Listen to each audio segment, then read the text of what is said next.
முதல் திவ்யதேசத்துக்கு நம்ம சோழ நாட்டுல ஆரம்பிக்க போறோம். இப்ப சோழ நாட்டுல ஆரம்பிக்கும் போது, ஏன்னா இப்பதான் போன வருஷம் அதுக்கு முன் வருஷம் பொன்னியின் செல்வன் பொன்னின்னு அடிச்சுக்கோ. யார் அந்த பொன்னி?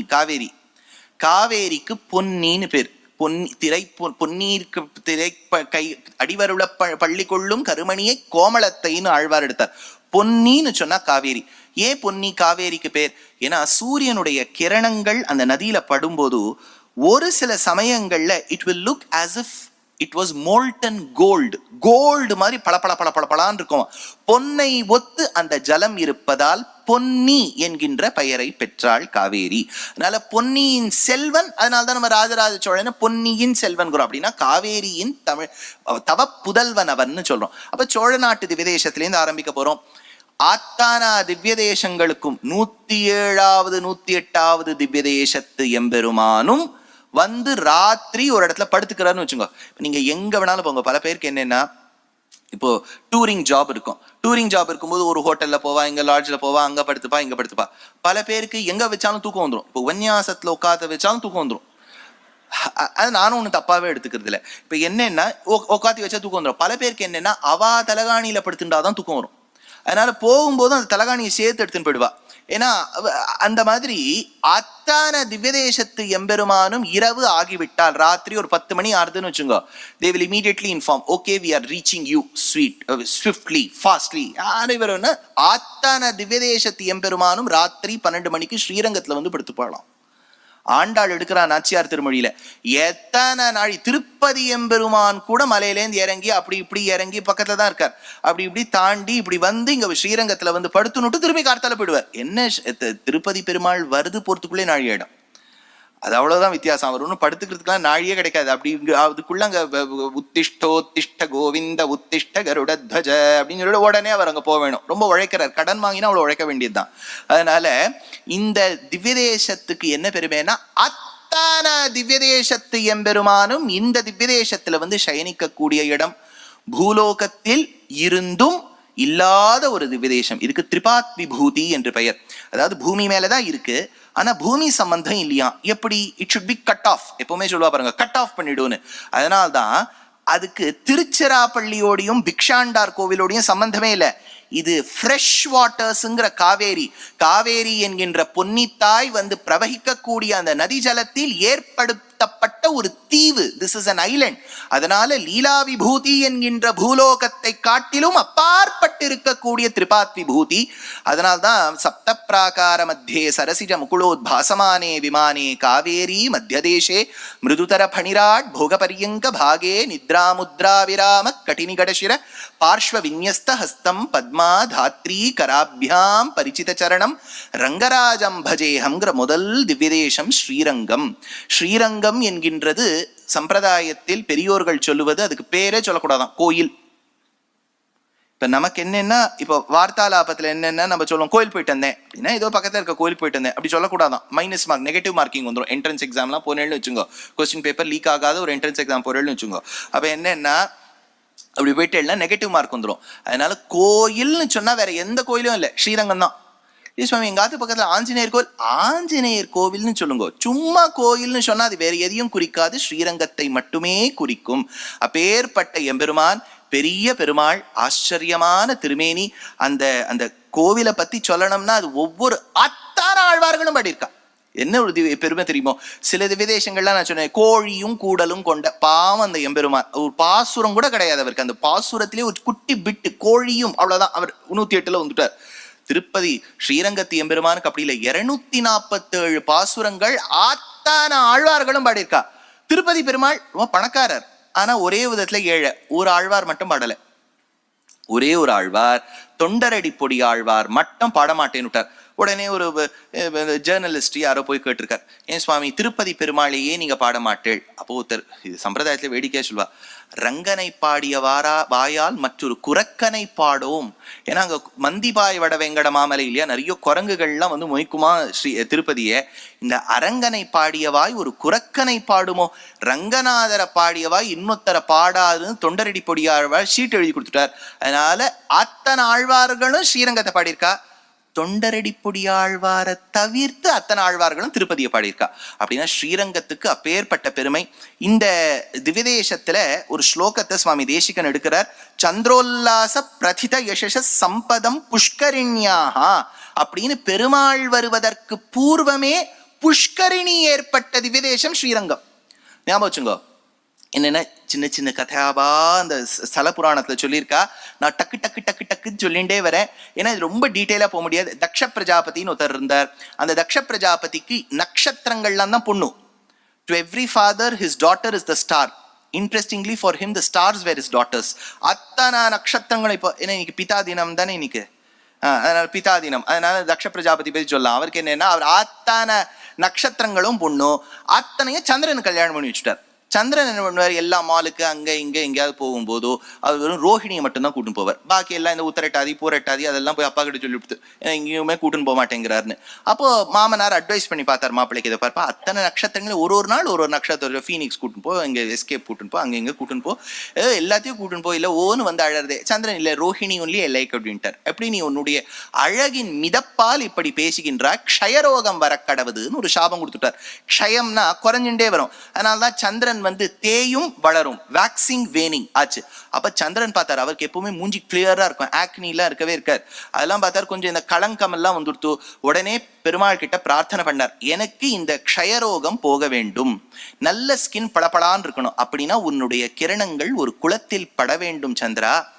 எனக்குன்னு ஒரு குளம் இருக்கின்றது சக்கர வடிவில் சேஷபீட்டத்துக்கு அருகே, காவேரிக்கு பக்கத்திலே ஒரு புஷ்கரிணி இருக்கு. அதுல உன் கிரணங்கள் பட்டுக்கொண்டே இருக்கும் போது நீ இழந்த பொலிவை பெறுவாய். அப்படின்னா பெருமாள் வருவதற்கு பூர்வமே இந்த சந்திர புஷ்கரிணி வந்திருக்கு. அததான் எடுத்தார். சந்திரோல்லாச பிரதித யசசம் சம்பதம் புஷ்கரிணியாக பிரம்மா ஆராதனம் செய்த எம்பெருமான். பிரம்மாவுக்கு ஆத்துல ரொம்ப அழகா பெருமாளை ஆராதனை பண்ணி வந்தார். சரஸ்வதி தேவி கிட்ட சொன்னார், அவ பெரிய வீணா ஆர்டிஸ்ட், அதனால உனக்கு எப்பெல்லாம் கச்சேரியெல்லாம் முடிஞ்சது டைம் இருக்கோ கொஞ்சம் இந்த பஞ்சபாத்திரத்தெல்லாம் கொடு அப்படின்ட்டு. இதெல்லாம் பெருமாளெல்லாம் வச்சு மெய்க்கவே முடியாது. நம்ம மாத்துல சொல்ற மாதிரி இப்போ யாராவது போயிட்டான்னு வச்சுக்கோங்க, நம்ம மாத்துல பணமெல்லாம் உடனே பட்டுவாடாயிடும். இந்த சால கிராமத்தை தான் யார்கிட்ட தூக்கி கொடுக்குறதுன்னு ஒருத்தர் மாட்டின்னு பாரு. யாராவது என்ன மாதிரி ஒரு கிடைச்சிடும், எங்க அப்பா போயிட்டார், ஐயோ ரொம்ப பாவம், சால கிராமத்தை உங்களுக்கு வச்சுட்டு போயிட்டாரும்பா.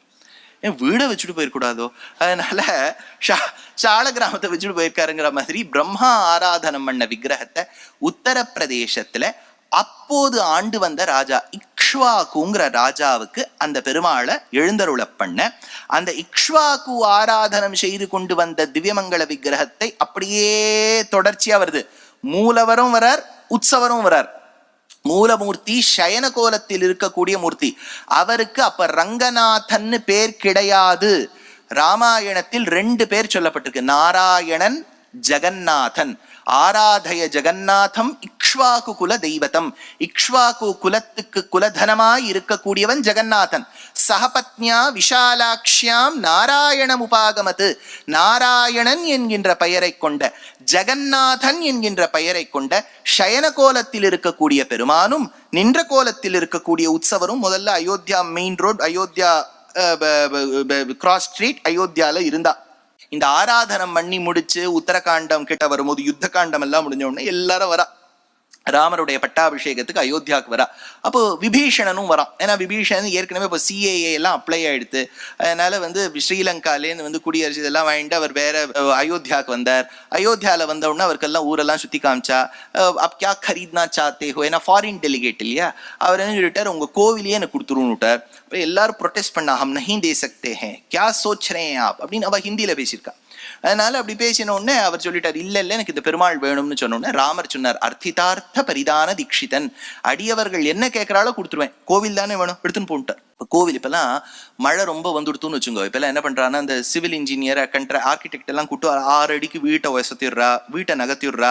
இவர் என்ன கோவிலையே நகர்த்தி விட்டார். இவர் தான் அந்த காலத்துல ரோல் மாடலே. அதனால கோவிலையே தரதரா நகர்த்து மத்திய பிரதேஷ் வழியா வந்து தெலுங்கானா வழியா வந்து தமிழகத்துக்கிட்ட வந்து சோழ நாட்டுக்கிட்ட வந்து சாயங்கால வேளை ஆயிடுத்துங்கிறதுக்காக பெருமாளை அங்க வச்சுட்டு சந்தியாவந்தனம் பண்ணலாம்னு போறார். அப்போது பெருமாள் அசரீரி வாக்கு சொல்லிட்டார், இந்த இடத்தை விட்டு நான் நகர மாட்டேன். ஏன் சுவாமி லங்கா வர பிடிக்காதா அப்படின்னு கேட்டா, இல்ல இங்க ஒரு சோழ நாட்டு அரசன் தர்மவர்மான் என்கின்றவன் இருக்கின்றான். அந்த தர்மவர்மா பிரார்த்தித்தான், தமிழகத்துக்கு நீ வர வேண்டும் அப்படின்னு. அந்த காலத்தை பாருங்க, அப்படிலாம் அரசர்கள் இருந்துக்கா, பெருமாளை தேடி தேடி வர வச்சிருக்கா தமிழ்நாட்டுக்கு, அவ்வளவு ஆஸ்திகர்கள் இருந்திருக்கா. அதனால சொல்லலாம், நீ இங்கே தங்க வேண்டும் அப்படின்னு சொன்ன உடனே அவர் சொல்லிட்டா, நான் இங்கே தங்குறேன், ஆனா கவலைப்படாத விபீஷணா, தென்திசை இலங்கை நோக்கி, ஆனா நான் சயன கோலத்தில் இருப்பதே ஒன்ன பார்த்து கொண்டு தான், கவலைப்படாதேன்னு சொன்ன உடனே தென்திசை இலங்கை நோக்கி இருந்த எம்பெருமான் ரங்கநாதன். ரங்கம்னு சொன்னாலே ஒரு ஏரியா, ஒரு அரேனா. அது மகாலட்சுமிக்கு ரொம்ப பிடிச்சு போயிட்டான். ஃபர்ஸ்ட் அவளை கேட்டா, how do you like this place? I just love it, I love it so much. அதனால ஸ்ரீக்கு பிடிச்ச ரங்கம் ஸ்ரீரங்கம், ஸ்ரீக்கு பிடிச்ச ஸ்ரீரங்கமானபடியால் நாராயணன் என்கின்ற ஜெகநாதன் அந்த பெயரையே ஏற்றுக்கொண்டு ரங்கநாதன் என்கின்ற பெயரோடு அதே க்ஷேத்திரத்துல தங்கினார்.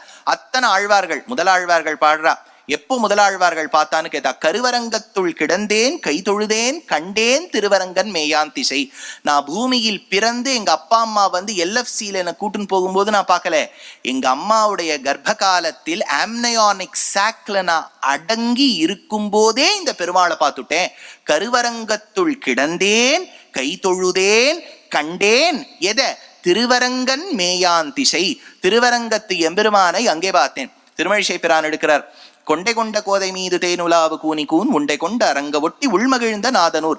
அப்பேற்பட்ட அந்த கூனியானவள் கைகைக்கு சொல்லி கொடுத்து கைகை தசரதன் கிட்ட வினவி, தசரதன் தன் ராமனை பார்த்து காட்டுக்கு போன்னு சொன்ன உடனே அந்த ராமன் எந்த பிராவண்யத்தோடு சென்றானோ அதே பிராவண்யம், அதே சௌலபியம், அதே சௌஷீல்யம், அதே ஔதாரியம், அதே சத்திய சங்கல்பத்தை இங்கே நான் ஸ்ரீரங்கத்தில் பார்க்கின்றேன்.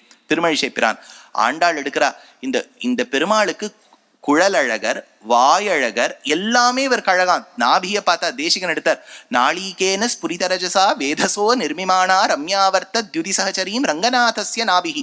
முதல்ல நீங்க கோவிலுக்கு போனோம்னா பெருமாளுடைய தொப்புளை பார்க்கணுமா. சுவாமி கேட்கும் போதே கொஞ்சம் நன்னா இல்லையே, அவருடைய தொப்புளை பார்க்கணும், இவருடைய தொப்புளை பார்க்கலாம். அதனால இவருடைய தொப்புள்ள பார்த்தா அழகா அங்கேருந்து ஒரு கமலம், அதுலேருந்து ஒரு தாமரை பூக்குமா, அது வரைக்கும் சந்தோஷப்பட்டுங்க. அதனால அவருடைய தொப்புள்ளேருந்து ஒரு தாமரை பூக்கும், அந்த தாமரையில ஒரு பிரம்மா அமர்ந்து கொண்டிருப்பார். அழகான நாபி, காமாராம ஸ்திர கதலிகா ஸ்தம்ப சம்பாவனீயம் க்ஷௌமாஸ்லிஷ்டம்னு எடுத்தார் தேசிகன். 2 தொடைய பார்த்தா வாழைத்தண்டு தோட்டத்துக்குள்ள மதனன், அதாவது அனங்கன், மாறன் 300ன்னு வச்சுக்காதீங்க, வெறும் மாறன். இந்த மாறன் 2 அந்த காமாராம ஸ்திர கதலிகாக்குள்ள போற மாதிரி இருக்கு. அப்பேற்பட்ட அழகான தொடை, அழகான கழுத்து, வக்ஷஸ்தல்யாம் முரபி துளசீம், அவனுடைய மார்பை பார்த்தா அவ்வளவு அழகா இருக்கே. அப்படின்னு இருக்கக்கூடிய எம்பெருமான் ஸ்ரீரங்கத்து எம்பெருமான் எடுத்தார். அதனால்தான் தேசிகன் எடுத்தார், ஆறாத அருளமுதம் புதிந்த கோயில் அம்புயத்தோன் அயோத்தி மன்னர் கழித்த கோவில். உங்களுக்கு அர்த்தம் புரிஞ்சிரும் பாருங்க. அம்புயத்தோன், அம்புயத்தோன்னா யாரு? பிரம்மா. அயோத்தி மன்னர்க்கு அளித்த கோயில். அடுத்தது தோலாத தனிவீரன் தொழுத கோயில். தோலாத தனிவீரன்னா தோல்வி அடையாத வீரன் ராமன். தோலாத தனி வீரன் தொழுத கோயில், ராமர் சேவிச்ச கோயில். துணையான வீடனர்க்கு துணையாம் கோவில், விபீஷணன் தொழுத கோவில். சேராத பயன் எல்லாம் சேர்க்கும் கோவில், அத்தனை பயனும் சேரும். செழுமறையின் முதல் எழுத்து சேர்ந்த கோவில். என்ன அழகு பாருங்க, அகார உகார மகாரங்களில் அரங்கம்னு சொல்றோம். ஆனா தமிழ் மரபு படி எப்படி இருக்கணும்? இரங்கம் தானே இருக்கணும். ராமாயணமே ஈராமாயணம்னு போடுறோம், ராமன்னா ஈராமன்னு போடுறோம். ஆனா ரங்கத்துக்கு மட்டும் அரங்கம்னு போடுறோம். ஏன்னா பிரணவத்தின் முதல் எழுத்தாம் செழுமறையின் முதல் எழுத்து சேர்ந்த கோயில். தீராத வினயனைத்தும் தீர்க்கும் கோயில் திருவரங்கம் என திகழும் கோயில் தானேன்னு தேசிகன் எடுத்தார். தேசிகன் தத்துவமுக்தா கலாபம் அதிகரண சாராவளி ஆத்தான கிரந்தமும் இந்த பெருமாளின் திருவடியில் தான் சமர்ப்பித்தார். ஆதிசங்கர பகவத் பாதருக்கு ஒரு ஸ்தோத்திரம் சொல்லப்பட்டிருக்கு. ஆனந்த ரூபே நிஜபூத ரூபே பிரம்மஸ்வரூபே ஸ்ருதிமூர்த்தி ரூபே சசாங்க ரூபே ரமணீய ரூபே ஸ்ரீரங்க ரூபே ரமதாம் மனோமே காவேரி தீரே கருணாவலோலே மந்தார மூலே திருதசாரு கேளே தைத்யாந்த காலே அகிலலோக லீலே ஸ்ரீரங்க லீலே ரமதாம் மனோமேன்னு ஆச்சரியமான ஆதிசங்கரர் பாடியிருக்கார், தேசிகன் பாடியிருக்கார், ராமானுஜர் பாடியிருக்கார். மணவாள மாமுனிகளுக்கு அங்க சந்நிதி உண்டு, பிளலோகாச்சாரியருக்கு சந்நிதி உண்டு, பெரியவாச்சான் பிள்ளைக்கு சந்நிதி உண்டு. கிட்டத்தட்ட 21 கோபுரம், 68 சந்நிதிகள், நித்தியமும் உற்சவம். 2 பக்கமும் காவேரி, காவேரியில் வெள்ளம் பெருக்கெடுத்து ஓடினால் அதை கொள்ளுமிடம் கொள்ளிடம். இந்த பக்கம் காவேரி, அந்த பக்கமும் காவேரி. திரிபாத் விபூதி. ஸ்ரீரங்கத்துக்கு நிகர் ஸ்ரீரங்கம் தான்.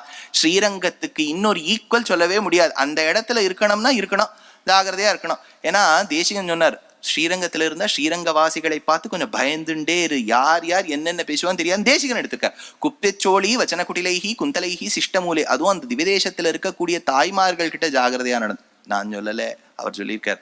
அதனால குப்பியச்சோழி வச்சன குட்டிலைஹி குந்தலைஹி சிஷ்டமூலே, அவ என்ன பேசுறாங்கிறத நீ வீட்டுல ஒரு 1/2 மணி நேரம் டீ ஷார்ட்னு யோசிச்சாதான் தெரியும். ஓஹோ, இதுதான் நம்மளை பார்த்து தான் கிண்டல் அடிச்சிருக்கா போருக்கு, நமக்கே தெரியல அப்படிங்கிறது. குப்பியச்சோழி வச்சன குட்டிலைஹி குந்தலைஹி சிஷ்டமூலேன்னு ஆச்சரியமான எம்பெருமான் தொண்டரடிப்புடி ஆழ்வார் பாடுறார். பச்சைமா மலை போல் மேனி பவளவாய் கமலச்செங்கண் அச்சுதா அமரரேரே ஆயர்த்தம் கொழுந்தே என்னும் இச்சுவை தவிர யான் போய் இந்திரலோகம் ஆளும் அச்சுவை பெரினும் வேண்டேன் அரங்கமான அருளானே. இந்த பச்சை மாமலை போல் இருக்கக்கூடிய மேனியோடு கூடியவனே, பவழவாயோடு கூடியவனே, கமலச்செங்கனோடு கூடியவனே, அச்சுதனே, அனந்தனே, ஆயர் கொழுந்தே என்னுடைய நாதான் எடுக்கிறார். இந்த பெருமாள் எப்படி சயனிக்கிறார்? தென் திசை இலங்கை நோக்கி. அப்போ குடதிசை முடியை வைத்து குணதிசை பாதம் நீட்டி, குணதிசை ஈஸ்ட் பக்கமா திருவடி, குடதிசை முடியை வைத்து வெஸ்ட் பக்கமா திருமுடி. இத ஊத்துக்காடு வெங்கடகவி என்கின்ற மகான் சாதிக்கிறார். என்ன சொல்றார்? கார்த்தால சூரியன் உதிக்கின்றது. அப்ப காலையில் உதிக்கக்கூடிய சூரியன் பக்கமா தான் பெருமாளோட கால் இருக்கு. காலையே காலையே தொழுத கதிரவன் தோன்றினான். கதிரவன் ஈஸ்ட்ல உதிக்கிறார் காலையில், ஏன்னா பெருமாள் காலை தொழறதுக்கான். வெஸ்ட்ல அந்தியம் போலில் ஷாயரர். அப்போ மாலையே மாலையே தொழுத, ஏன்னா மாலையில தானே செட் ஆறுது, மாலை தொழ மாலையில், காலை தொழ காலையில் என்று ஊத்துக்காடு வெங்கடகவி சாதிக்கிறார். அத்தனை ஆழ்வார்களும் பாடியிருக்காளாம். பக்தி சார குலசேகர யதீந்திர பட்டநாத பூத முனிவாகன பக்த பாத தூளி மதுர கவி சர பரகால மகதாக்வய பிரமுகைர விரல சம்ஸ்தூயமான தத்ரமிடகானர சொல்ல சகிஞ்சித் உன்மீலித நயனம் பாலித புவனம் கேலித ரங்க புரந்தர பவனம் ஸ்ரீரங்கநாதம் அனீஷம் எடுத்திருக்காரா இவர். ஏன் பள்ளி கொண்டீரையா. அருணாச்சல கவி கம்பராமாயணம் அரங்கேறியது ஸ்ரீரங்கத்தில். அந்த கம்பராமாயணத்துக்கு செவி சாய்த்தது மேட்டழகி சிங்கர். ஆற்றங்கரையில் இருக்கக்கூடியவர் ஆற்றழகி சிங்கர், வெளியே ரயில் நிலையத்துக்கிட்ட இருக்கக்கூடியவர் காட்டழகி சிங்கர். 3 அழகிய சிங்கர்கள் கொண்டது. கோதண்டராமர், பட்டாபிராமர், உள்ளாண்டாள், வெளியாண்டாள். தேசிகனுக்குன்னு ஒரு சன்னதி, தசாவதார சன்னதியை திருமங்கை ஆழ்வார் பாடியிருக்கார். தேசிகனே தசாவதார ஸ்தோத்திரம்னு பாடியிருக்கார். தியாகராஜர் அந்த பெருமாள் மேல பஞ்சரத்னங்களே பாடியிருக்கிறதா சொல்றா. ஓரங்கசாயி பூலோக வைகுண்டம்னு எடுக்கிறார். தீட்சிதர் என்ன அழகா எடுக்கிறார். ஷியாமளாங்க விஹங்க துரங்க சதய பாங்க சத் சங்கரங்க பூரவிஹார. இன்னொரு கீர்த்தனம் ரங்கநாயகி பாவயேகம் நாயகி ராகத்தை எடுக்கிறார். பிரணவாக்கார திவ்ய விமானம். பிரணவாக்காரம் தீட்சிதர் ஒரு பெரிய இந்த விக்கிபீடியா மாதிரி அந்த காலத்துல. ஆனா அவர் சொல்றதெல்லாம் சத்தியமா இருக்கும். விக்கிபீடியா சொல்றதெல்லாம் சத்தியம் இல்ல, அவர் சொல்றது இருக்கும். விமானத்து பேரை கொடுத்துருவார், எந்த நதின்னு சொல்லிடுவார், அத்தனையும். இப்ப தீட்சிதர் பாடியிருக்கார், அருணாச்சல கவி பாடியிருக்கார், ஊத்துக்காடு வெங்கட கவி பாடியிருக்கார், தேசிகன் பாடியிருக்கார், சங்கரர் பாடியிருக்கார், மத்வர் பாடியிருக்கார், ராகவேந்திர தீர்த்தர் பாடியிருக்கார், அத்தனை ஆழ்வார்கள் பாடியிருக்கானா. என்னவோ அந்த திவ்ய தேசத்துல இருக்கணும் இல்லையா. அதனால 6 நாள் முடிஞ்சு 7வது நாள் என்னுடைய புக்கு வெளியீட்டு விழாக்கு வந்த உடனே 8வது நாள் ஸ்ரீரங்கத்துக்கு போயிடுவோம்.